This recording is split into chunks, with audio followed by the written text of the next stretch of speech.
Good morning mga Zaz, not S, but say. For today's video, magme-makeup ako and yan. So, nag-setup na ako na aking pang-makeup. And, yan. So, nag-uumpisa na ako dahil medyo maaga ang cool time ng batang ito sa graduation niya sa University of the Philippines, Diliman. So, yan. Ipa-foundation na ako. And after ng foundation yan, pa-powder naman ako. And after ng powder ko, syempre, yan, medyo nililinis ko muna dyan ang airbrush ko para maganda ang buga ng ating airbrush. And yan, inuumpisahan ko na ang pag-airbrush. Okay.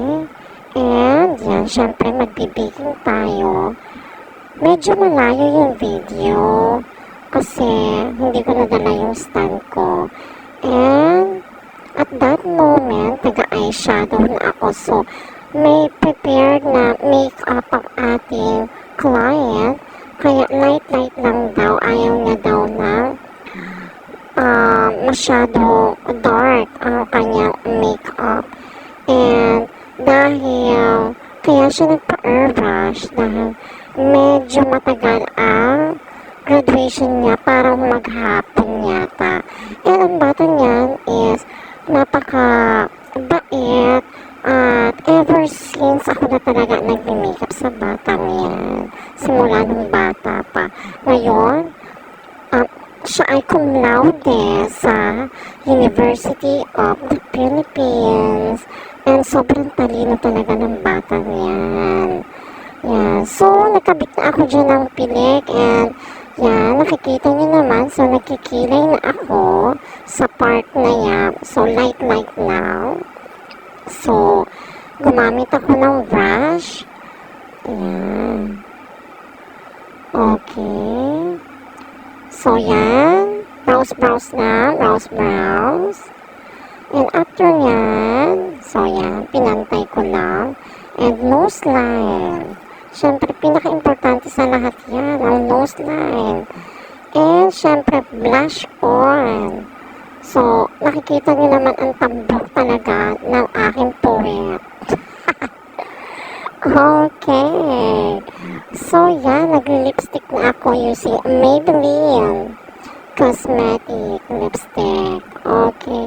After nyan, so, siyempre, mag-gloss naman tayo using, yung mint na Vice Ganda. So, yan. Naglalagay naman ako ng white eyeliner sa ilalim ng mata ng ating client. And, syempre, huwag natin kakalimutan na mag-spray ng ating makeup fixer para mag-fix siya. And mag-long last talaga. And yan nga, pinapahid ko ang bata na yung usually ginagamit ng mga Miss Universe para siyang lotion. Sobrang bango. Talagang kapit siya. And ang kagandahan sa kanya, pumapantay talaga yung makeup mo sa braso mo pag naglagay ka nun. Yan. At that moment naman, mag-blow dry na ako. At ang prepared niyang hair ay kulot. So, medyo nag-end na yung ating video dyan. Parang nasa likod pa lang ako nagkukulot. Biglang nag-stop na yung video kasi tawag dito parang na full storage na yata ako. Yan. So, yan. Ang parents niya is nagpe-prepared na para sa pagbibihis sa kanila mga susuotin. Yan. Okay. So, yan. Nag-start na ako magkulot. And ang gusto niya is wave lang ang kulot. So, gayon pa man, hindi natapos ang video. And hindi ko na rin siya na-picturean kasi sobrang parang malilate pa sila. Parang around mga 4:30 na kinukulot ko siya. So, kailangan nila makaalis na mga 5 kasi medyo malayo pa ang biyahe. Siyempre, UP Diliman medyo malayo pa rin. So, yan, mga zaz na sas.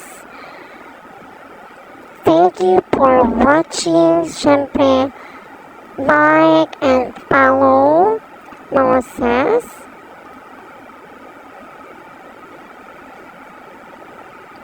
And yan.